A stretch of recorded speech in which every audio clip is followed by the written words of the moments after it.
everyone, this is PK Entertainment and we are back again, and here now we have another video for you, and we're going to talk once more about Barbie and Oppenheimer, the so-called Barbenheimer, and do some box office reporting for the second weekend of release of both films, covering Friday the 28th of July to Sunday the 30th of July 2023. So we'll get straight into the numbers then, and it was yet another impressive showing for both movies. We first look at Barbie, which had the highest second weekend take of 2023, only dropping 43% to gross 93 million. Within US cinemas, the movie has now made over 351 million, easily retaining the top spot for its second week. Internationally, the film accumulated another 241 million for an overseas tally of around 423 million. The movie has now taken an amazing 776 million in just 10 days of release.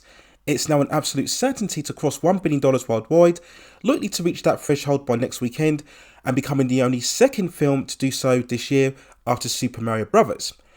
Now, we all knew that Barbie would be successful, but I don't think anyone could have really expected it to reach this level of success. It's already been speculated that Mattel has intentions to try and capitalise on the success of this film by trying to make movies of their other toy brands, such as Hot Wheels and Barney. Unfortunately, He-Man will have to take a back seat, which is strange, as I do believe that He-Man is far more the surer cinematic take than other brands. But this is always something to be expected with studios when a movie really hits the cultural success that Barbie has done to an extent. And I use cultural in very inverted commas. They always seem to try and replicate what's gone on and worked before. But all I would say is I wouldn't expect or shouldn't expect any future adaptations of any toy brands to be instantly as successful as what Barbie was. Barbie itself benefited from a brilliant marketing campaign, and it did hit a certain cultural zeitgeist at the right time. It also was, to an extent, a multicultural movie. It appealed to, obviously, the female audiences of all ages, young and old, the teenage audience, and also the LGBTQ audience. Now, I'm not sure whether other brands will have that wider appeal. For the most part, many of the toy brands will appeal to more male demographics rather than females. We've certainly seen the faded decline of the Transformers franchise, and the G.I. Joe movies just really never took off as a dominant franchise either. So I still maintain that Barbie's success right now is much more of an anomaly rather than a way forward for event movies in the future. But it certainly is a lesson once more that no matter how good or bad your movie is, it is very much so about the marketing and raising awareness any way you can, and making sure that if it is based on an IP, that the movie certainly appears to have some sort of synergy and connection to how the original IP was to begin with. And the Barbie movie certainly done that overall. So without question, one of the biggest hits of the year, and will certainly hit that $1 billion mark by next week.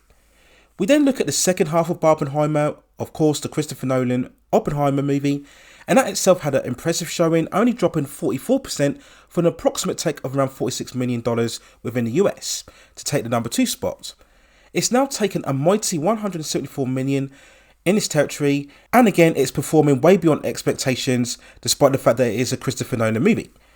The film itself has now reached just over $400 million worldwide, again another great showing, and it just further cements Christopher Nolan's status as perhaps the top successful director in the modern day cinematic climate. Now, when we compare Oppenheimer to his previous films, it will probably likely pass Dunkirk's total of 512 million worldwide, and it may even go on to match Interstellar's final tally of 647 million. But I can't see it getting past Inception's tally of 728 million. Again, it will start dwindling down, and eventually all the hype surrounding Barbenheimer will start to diminish eventually. And I've said in multiple videos that Oppenheimer really was the real beneficiary of the Barbenheimer event. But I'm sure Universal Studios won't really care about any of this. They'll just be pleased with the results right now, exceeding expectations. Again, a 3-hour biopic about the creation of the atomic bomb on paper didn't scream a massive big blockbuster, despite it being made by Christopher Nolan.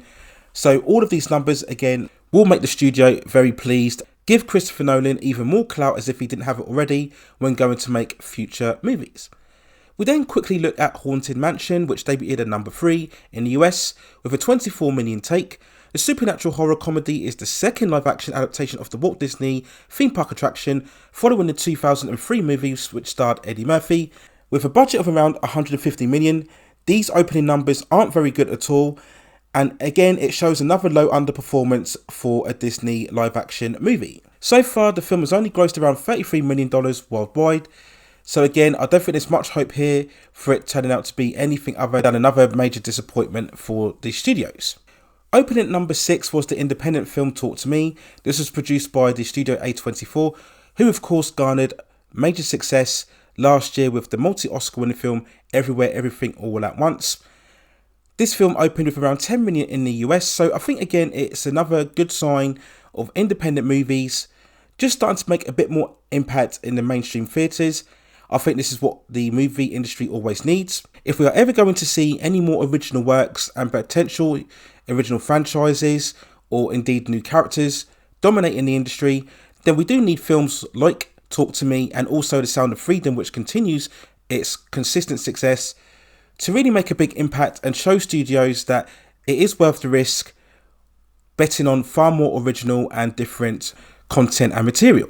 We'll then finish with talking about Mission Impossible Dead Reckoning Part 1, which dropped down to number 5 position this week within the US, grossing around $10 million.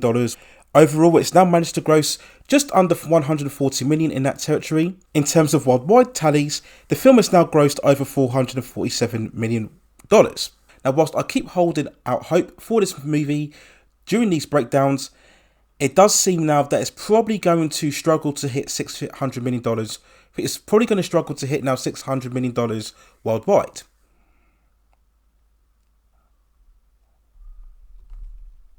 3 to 1, which I do think is a shame because I do think the movie was very good. Okay, there were some flaws in it in terms of the runtime and the over-excessive action sequences, but I do think overall it was a really solid piece of action and entertainment. And I think for the most part it had very good critical reception amongst both critics and fans. It was just a case of perhaps underestimating how big exactly Barbenheimer would go on to be, and I think that was perfectly justified because nobody even thought Barbenheimer would even exist until a couple of weeks ago. Maybe Paramount and Tom Cruise are looking at it now thinking perhaps they could have released later on in August when there was far lesser competition, but this is all ifs, shoulds and buts. But it will give them some pause to think when Dead Reckoning Part 2, they will probably have to take a far more considered approach in terms of the promotion and also the release.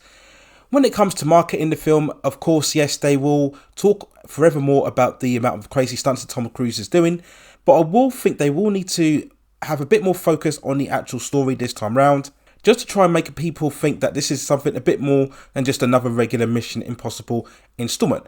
I do hope the movie goes on to make a bit more money, but so far now, it may be, if not a complete flop, then certainly a financial disappointment given all of the hype and excitement prior to its overall release. So that's my overall thoughts and feelings on the second big box office weekend of Barbenheimer, which continues to dominate both the social media trends and also the box office. Let me know what you think in the comments below. How much longer do you think Barbenheimer will survive? Do you think it is really a one-off fad, or do you think this is really the future way in terms of marketing mainstream big event films? Let me know what you think in the comments, and if you have any other further suggestions regarding any other movies, television series, or any other topics within the pop, entertainment and culture scene that you'd like to see me cover, then also let me know within the comments and I will see if I can provide further commentary for you on those topics within the future. Please also hit and like the subscription and notification buttons so I can provide you with more high quality content like this in the future. But that's it for now. Take care of yourselves, and I will see you very, very soon.